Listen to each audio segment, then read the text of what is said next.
Now, our second question is, what are our expectations for foreign investment in the upcoming years in the African startup space? I ask this question because there's many ways we could answer this, but we see how the US and the West is so influential to African startups. I believe the US invests, in terms of foreign investment, their component is around 40%. Very interesting, and we talked about it in the first question already, but where do we see this heading, especially with the interesting political climate that we're in?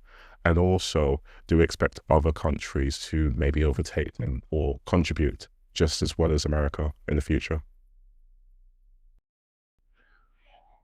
I guess I'll take it back. So it's a very interesting question, and broadly speaking, that area is a very interesting topic. And for me, I don't think the big focus is on which country will lead in terms of the absolute total investment coming in. I think it's more of how the role that capital will play relative to domestic capital. I think, that referenced something earlier, and it's that shift that we're seeing. You look at fintech, for instance, we've moved away from the era of wallets to more of what I would call currency sovereignty, right? And you cannot, mention this without directly or indirectly referencing the broader geopolitical changes happening, right? So, and I could give you so many examples, so many settings. You look climate, for instance, is becoming more festival.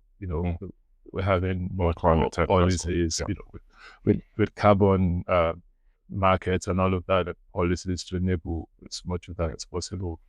Where you look at, so essentially, I still think that there is a big role for foreign investments to in the ecosystem, and that absolutely needs to be encouraged.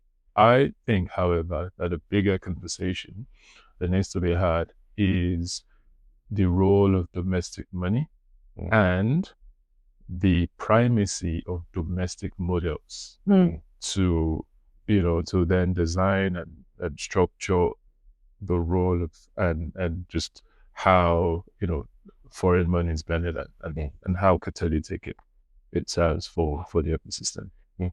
That's my thought. I also think we need, going forward, right? We know what the previous model of foreign investment was, which is really extractive, which is really parachuting their models of investment. I'd like to think that going forward, post 2025, that it is about joint ventures and that African investable value propositions are like the co-architects, that these are joint ventures rather than just waiting to receive that money. I also think that in terms of, there is no shortage of money across the African continent, I believe, right? But we do need to begin to have a more structured approach.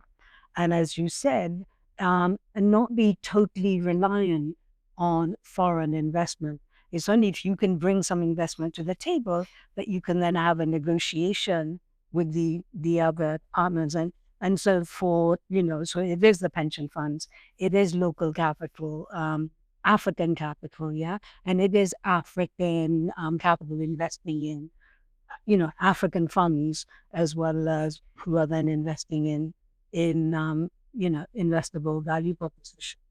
But I think the other thing we have to look at now going forward in 2026 onwards is really the new players. I think the kind of default is China. China was a big infrastructure player. And for me, the heartbeat of Africa is the SMEs, right? Particularly the medium and the high growth companies. The small companies were really catered for through the DFI fundings, through grants, through all of those. When I arrived in 2014, that was where the bulk of the money was for the bottom of the pyramid, But it's really how do you ensure that the investment flows in order to allow the SMEs to grow? And what I'm really interested in, what role is the Gulf countries, the UAE, Qatar, Saudi Arabia saying it's now allocated a certain billions of dollars for investment in SMEs in sub-Saharan Africa. The role of India. India is a big player across the African continent right now. So I think it's really for us to look at like how are we going to prepare the African entrepreneurial ecosystem, small, medium, high growth company to be players in this space and shape this space rather than to be reacting to that space.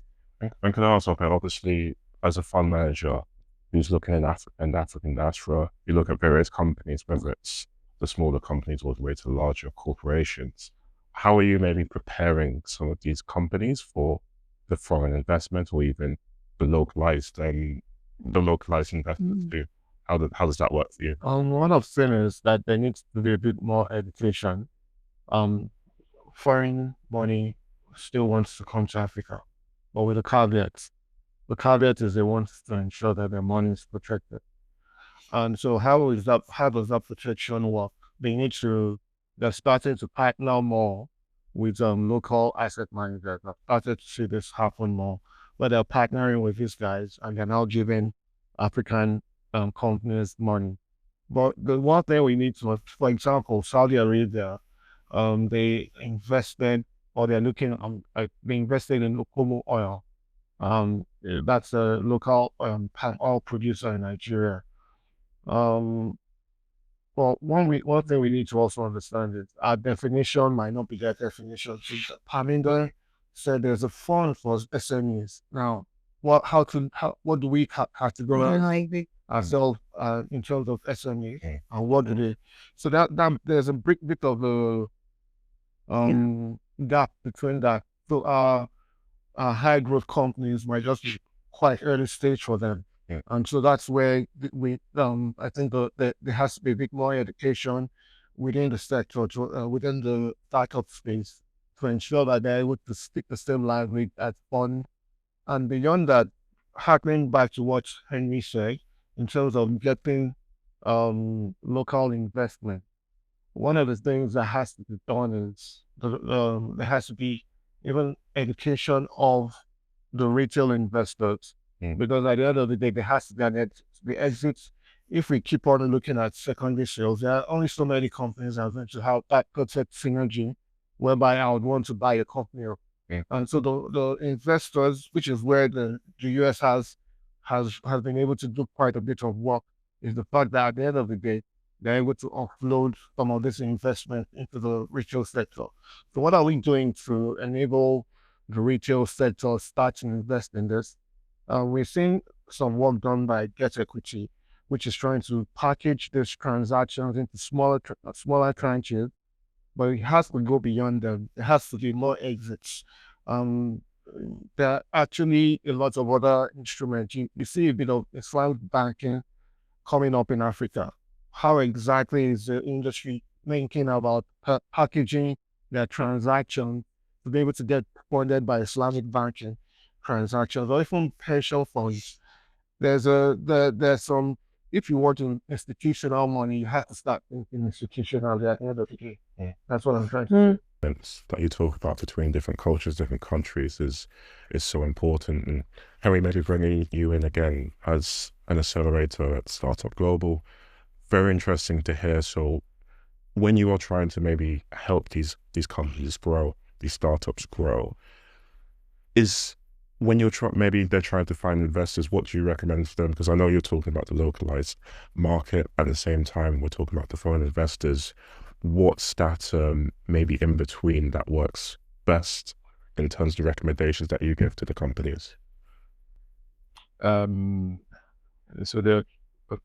So first, I want to just make sure I understand the question. If it's about specific recommendations to founders in terms of helping them raise, I'm going to come to that shortly, but I'm assuming that there's a second unspoken part of your question, which is the funding or the trend in terms of the evolution or the evolving and shifting, broad macro level of funding. And I'd say this, when it comes to helping founders raise, so first of all, at the accelerator level, there are changes happening as well. So for instance, you find that as an accelerator, the definition of acceleration is evolving.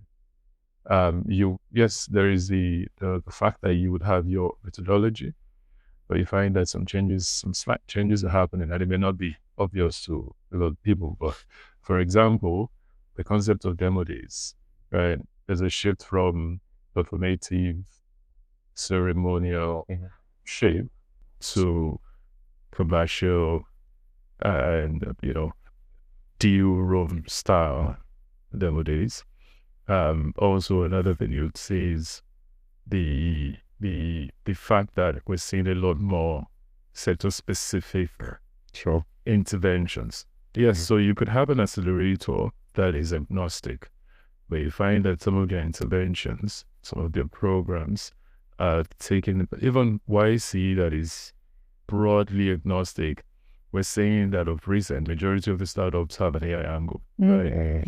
And a lot of accelerators for us, for instance, we're also agnostic. Startup and Canada said we're agnostic, right?